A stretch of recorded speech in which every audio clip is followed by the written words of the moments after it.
Operation Anvil. Part 8. =RK=. Light Cruiser Karelian Fury. Task Force Lacoon Flagship. First Assault Fleet. High orbit over Geonosis. Concentrate fire on the fighters. Reinforce the forward deflectors. Commodore Solo might have as well have been discussed the weather. The Karelian's tone and whole bearing was that of a bored man. The light cruiser shook from a nearby explosion. Gah. We lost Legacy. The sensor operator answered. A pity. What's the status on our launchers? Reloading. Next salvo will be ready in 10. Swell. Target that frigate. I want it gone. Solo designated a target on the holo display. Guns, he pointed at another munificent, coordinate with the rest of the squadron. I want that gone yesterday. Enemy fighters incoming. Guardian is engaging. I guess the tin cans didn't learn. Oh, well. At least the fireworks will be pretty. Solo moved to a free console and called up the picture from the external cameras. The surrounding space was aglow, crisscrossed by red and green turbo laser blasts, and bluish laser lances. In the next few seconds the Guardians engaged and the leading ships of the Republic formation literally disappeared behind the glow of thousands light missiles. Jolie zoomed in, watching his ship's salvo go. The cameras followed those missiles until they neared the enemy battle group, where their trails were lost on a background exploding ships and detonating ordnance. =RK=. Missile AFC. Number 90413. High orbit over Geonosis. 90413 wasn't a particularly bright member of her kind, though she wasn't much dumber either, thank you very much. All she wanted was to do her job. So, when the time finally came and she was loaded in her launcher, she was giddy. Her tiny electronic brain buzzed in content as it was fed loads of tasty targeting information. Her ride's powerful sensor clusters found her a playmate and sent a signal. 90413 became giddy with excitement. It was time to meet a new friend. She was propelled out of the electromagnetic launcher and her powerful engine ignited. Squee. She was the first dart to race away, speeding to remain ahead of her sisters, who followed suit, the shrews. That was so inconsiderate. Her new friend tried to escape. To run from her. That simply wouldn't do. 90413 entered a steep turn, sweeping straight at her designated playmate. She was almost there when the inconsiderate jerk just blew away, leaving her to fly alone. Even worse, that traitorous guidance signal abruptly cut off, abandoning her. She sulkily drifted for almost a minute, engines cut to conserve fuel, when her sensors picked up the siren song of another Guardian node. She was redirected at a new playmate and forced her engine to its limits to get there in time. Moments later 90413 slammed into the side of the munificent frigate, which had its armor already shredded by a few hundred of her sisters. She slipped through a gaping hole just above the hangar deck and flew straight into the unsecured ordnance storage bay, detonating in a pile of neatly stacked bombs. The resulting explosion shattered the spine of the ship. Its engines cut off too late, their momentum snapping the frigate in two. =RK=. Karelian Cruiser Freedom. First Assault Fleet. High orbit over Geonosis. Commodore Holt smirked. For once only weren't a bunch of useless pains in the butt. One after another, enemy ships were falling out of formation, their fire slacking and then cutting off completely. Meanwhile, Holt's battle line advanced, led by her own Freedom. The Karelian cruiser was dividing her attention between multiple munificents, her heavy turbo laser banks making short work of the enemy frigates. Holt glanced at the fleet status display. While the light elements were hit hard, the capital ships were largely intact, while the Confederation force was simply melting. Simply put, the munificents weren't built for such a slugging match. The battleships were already engaging and dealing grievous damage, but by themselves they couldn't win this. And their support would soon be gone. Autocourse 5 degrees to port. Take us towards those 3 battleships. Weapons, coordinate strikes on targets without escorts. Secondary guns are free to engage targets of opportunity. =RK=. Droid Command Ship Nemesis. Third Wing Flagship. High orbit over Geonosis. Our communications have been compromised. We are detecting aggressive viral packages in the network. Take down the datanet and isolate the mainframes. Status on the fighter strike? Enemy fighters are on intercept vectors. Missiles incoming. One of the tactical droids exclaimed. The Admiral watched helplessly as the bulk of his remaining vultures was simply washed away by a tidal wave of missiles. In the same time, the Venottas were maneuvering to clear their firing lines and engage with the full fury of their weapons. There was no disruption in the enemy formations, no mistakes to capitalize on. The attack was becoming a battle of attrition. One he no longer had the numbers to win. That's how it is. Ningo slumped in his chair. Geonosis, it was a trap, a meticulously planned one at that. Now it was turned on them. Apparently no one thought that the enemy commanders would have similar ideas about this battle. Then there was that Guardian system of theirs. The New Republic weapon, it had already changed the face of space warfare, making all small craft in the Confederacy's arsenal obsolete. Useful for little more than distraction or air superiority within a planet's atmosphere. Because in space, they were just dead weight. This time, despite the enemy fleet being heavily engaged, their accursed Guardian and CISP did even better. Of the 40,000-odd vultures he sent, barely few hundred were going to reach the enemy lines, where they would die before they could pass what was left of the enemy escorts. Start calculating escape vectors. We'll execute a tactical retreat and pull back to the defense line. There is no point of continuing this. The Admiral waved at the holotank where he could clearly see his fleet dying. Criffing munificence. Criffing Republic too. Why did they have to luck out and get someone competent in charge too? If he had had the numbers in decent ships he could have won this battle. And pull back whatever remains from our fighters. The last thing we need is to be pounced on by bombers. RK equals. Republic Cruiser Chimera. First Assault Fleet Flagship. High orbit over Geonosis. Enemy fighter status. Yularen asked. What's left of them broke off. About 80% are gone. It's about time. The Confed fleet will soon try to break away. That or they stay and die. If they run I want intercept vectors calculated. Vector bomber formations on any enemy group that doesn't jump straight into range of the planetary defense network. It's time to wrap up this battle. Invincible Actual requests permission for tactical jump on the following coordinates. An area on the holy display lit up. It was on Rogue 2's right flank, close to a third of their battleships.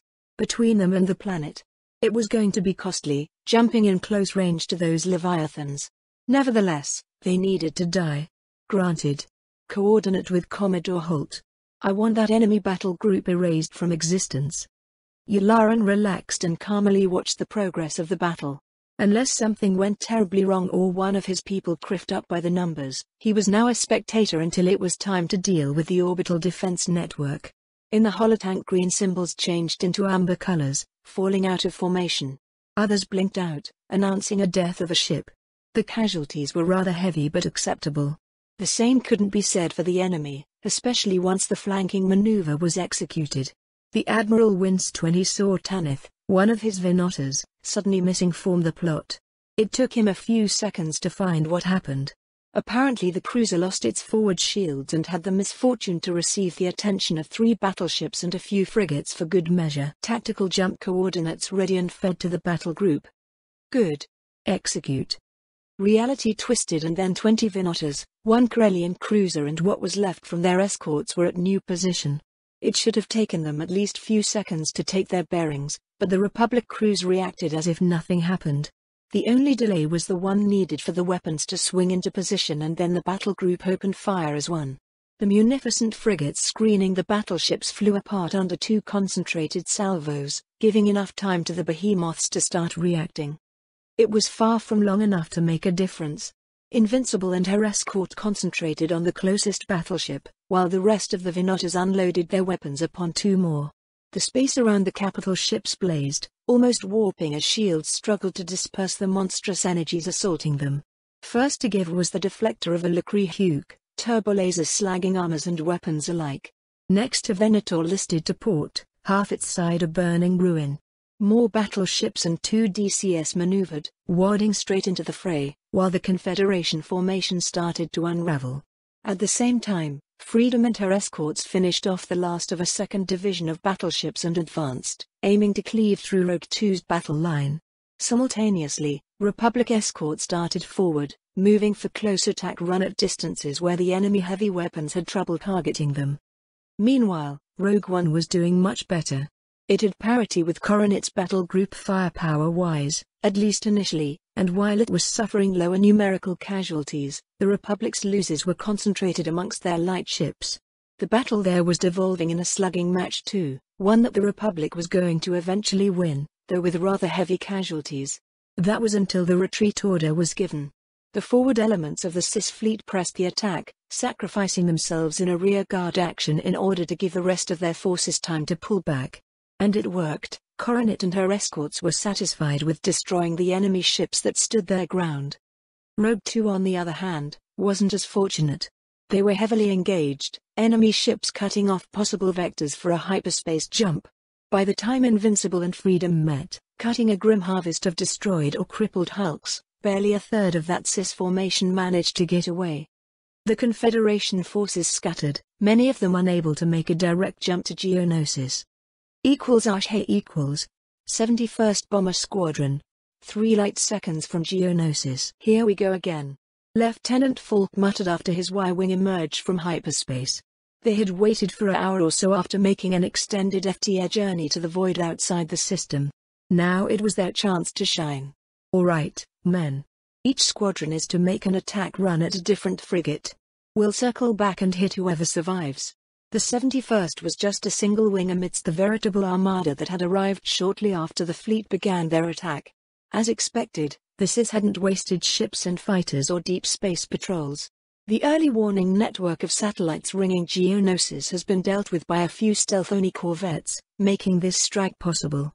The bombers swung from below, avoiding the ineffective AA fire of the damaged frigates that were their chosen prey. They closed to point-blank range and unloaded their proton torpedoes in the lightly armored bellies of the frigates. For 3 of the 5 munificents that was one blow too much. One was consumed by cascading secondary explosions. The whole drive section of another blew up, sending the remaining half of the ship to tumble uncontrollably. The third lost power and drifted into the void. The remaining 2 frigates suffered heavy damage but survived the initial strike.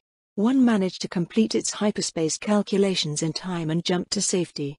The other was torn apart by the second bombing run. Well done, boys. Now let's do it again. Home plat actual, this is Talon actual.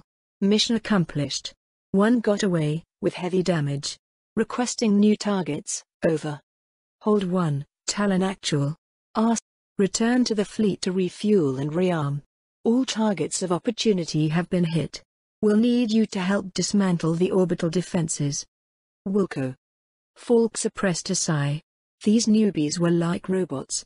After a battle of Ryloth, what was left of the 71st had been temporarily disbanded and folded in other formations. A month later, he had been given the option to rebuild the wing, with all but new meat.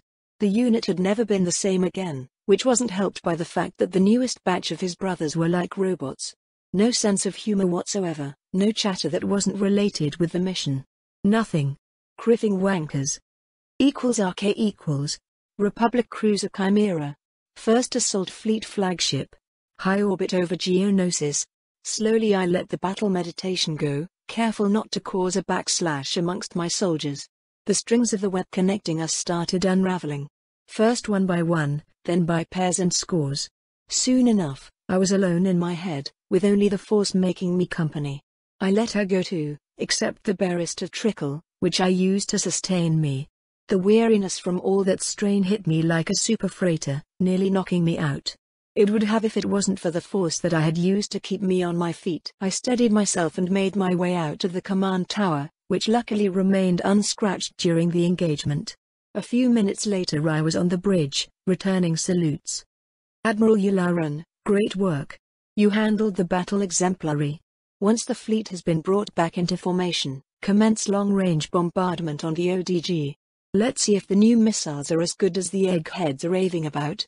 When it's compiled I want to see a detailed breakdown on our losses as well as an estimate on the enemies. I paused as another wave of weakness hit me. General, are you all right? I think I overdid it a bit, I muttered. I'll get you that data personally. Now you should get some rest, sir. That's the plan. Just don't let Kenobi start the ground invasion before we control the orbitals. I'll make sure that the Jedi contingent behaves. Now get some rest or I'll call some folks from medical to sedate you. Frankly, General, you look like you are on your last legs. I feel that way too.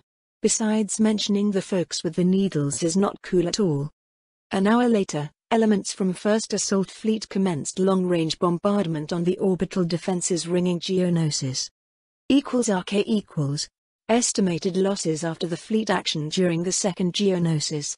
Republic losses: 21 Venottas, 11 damaged. 93 light cruisers, 69 damaged. 125 frigates, 45 damaged. 587 Torrent fighters, 211 Y-wing bombers. Confederation of Independent Systems loses 6 droid command ships, 1 damaged. 24 battleships, 5 damaged. 312 munificent frigates, 31 damaged. 36, 975 Vulture fighters. Interlude: A Dagger in the Dark. Jedi Temple ruins. Tython, turn from this path, I implore you. The Force ghost of a female Jedi begged. It's too late for that, my former master. The Republic we swore to protect is gone, replaced by that corrupt abomination carrying its name. A man covered by fine brown robes answered. It's not too late. You've merely lost your way. Perhaps. But no more than the Jedi of this era. I at least know who and what I am. I found the truth, former master of mine. The dark side isn't something to be feared or avoided. We embrace it, yet resist its corruption. Now we have just enough power to start saving the galaxy. Look at yourself. At what you've done. Your actions mirror that of the Sith we fought. Yes, they do. Before you say it, I indeed find it ironic that one of our enemies is here in this time, fighting to protect their so-called Republic.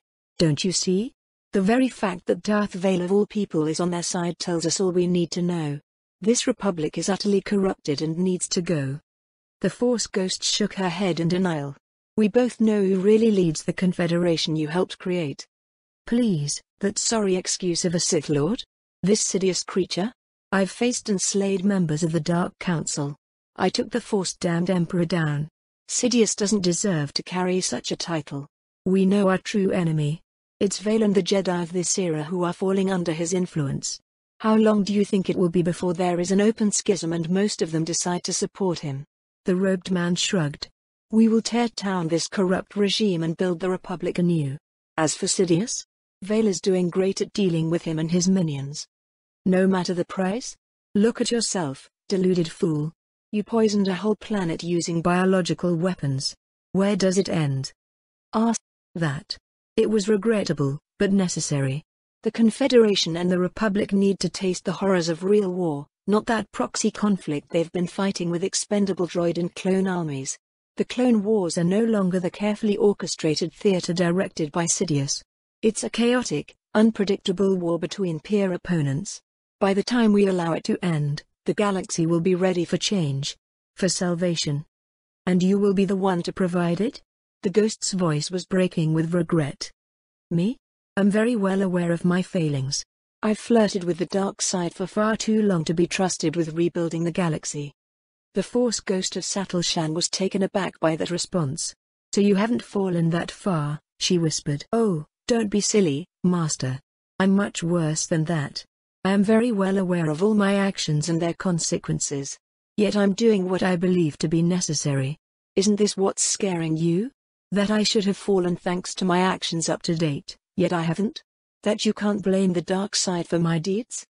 The woman who once was the Grand Master of the Jedi Order frowned. I may very well fall before the end.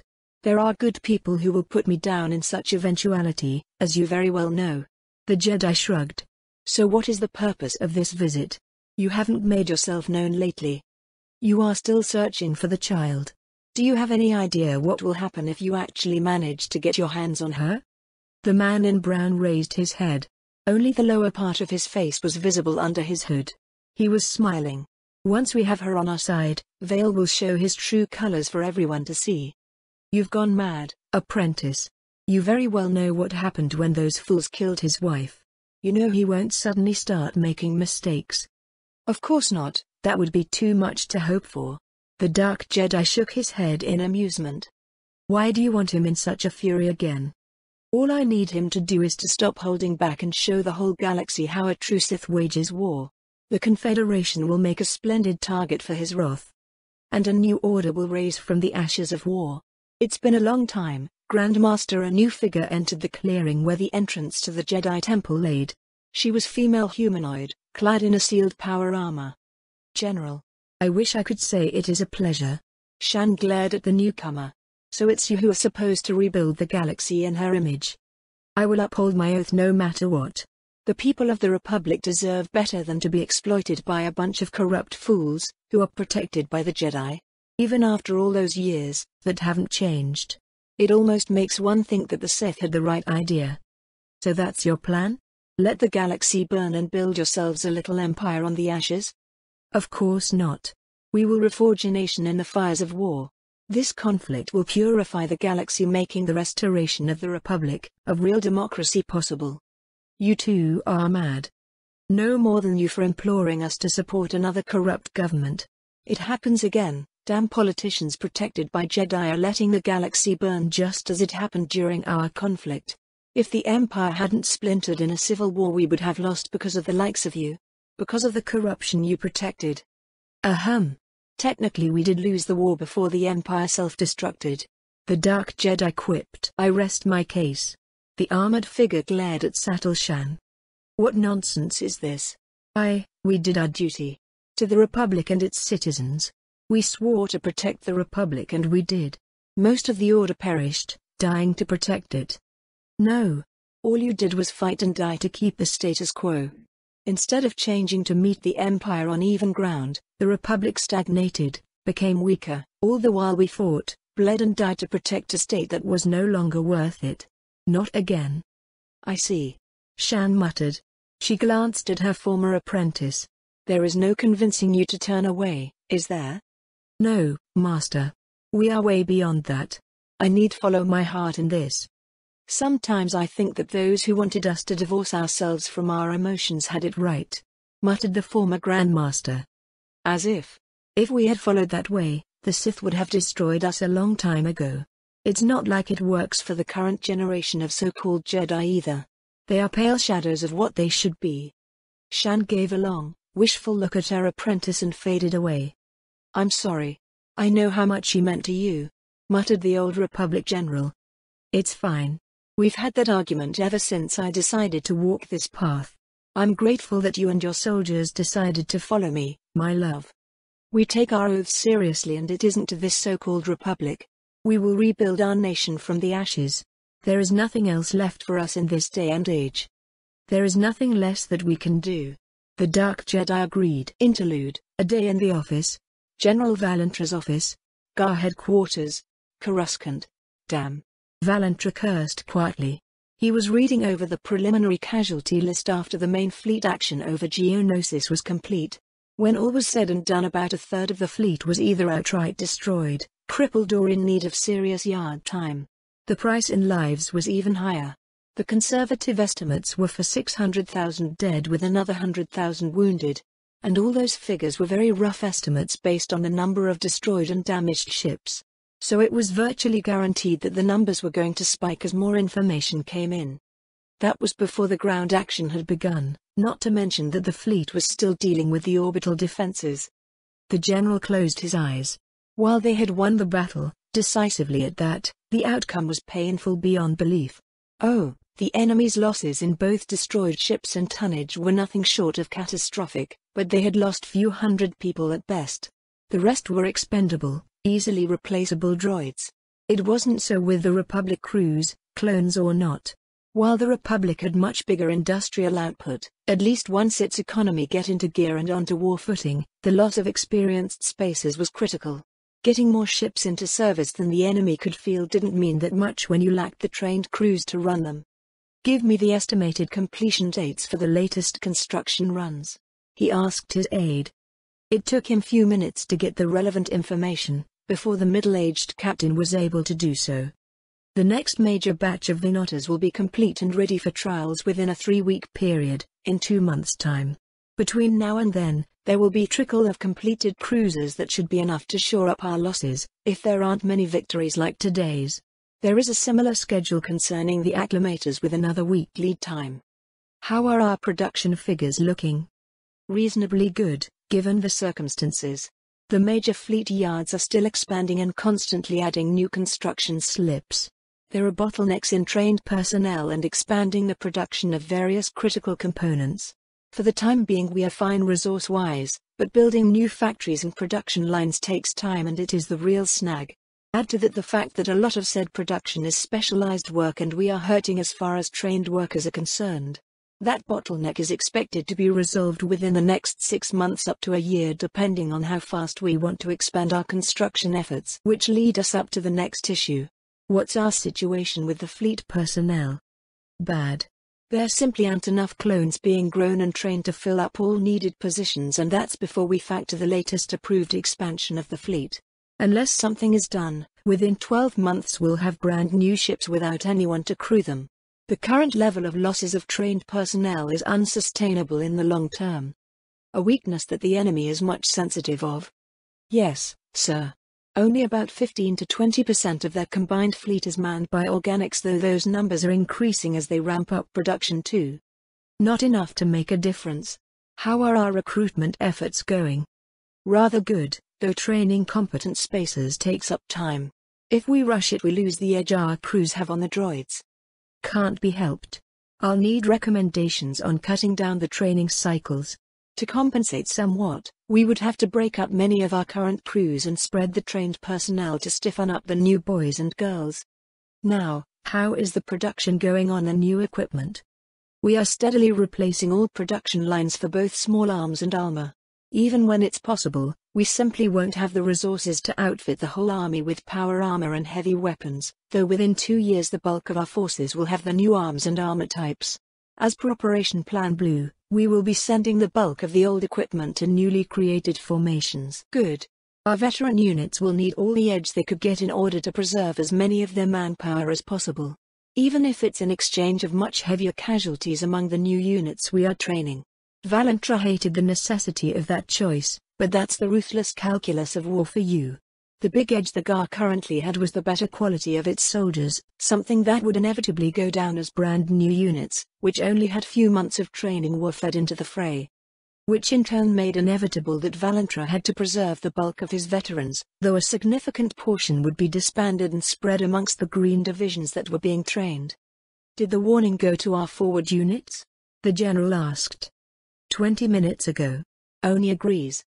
After the first reports of the battle over Geonosis came, it was apparent that mass fighter attacks would soon be plain suicidal. Which was good in the long term, but it also meant that the CIS might decide to use that tactic while the Republic fleet was still retrofitting its ships with Guardian systems. So a warning was sent to the various frontline units to prepare as well as they could against such tactic. Not that many of them could devise a good counter against few thousand or tens of thousands of small craft doing kamikaze run while they were still useful for something more than scrap. It was frustrating to be unable to help beyond issuing that warning. Enough of that. What's the latest status on our forces in the Outer Rim?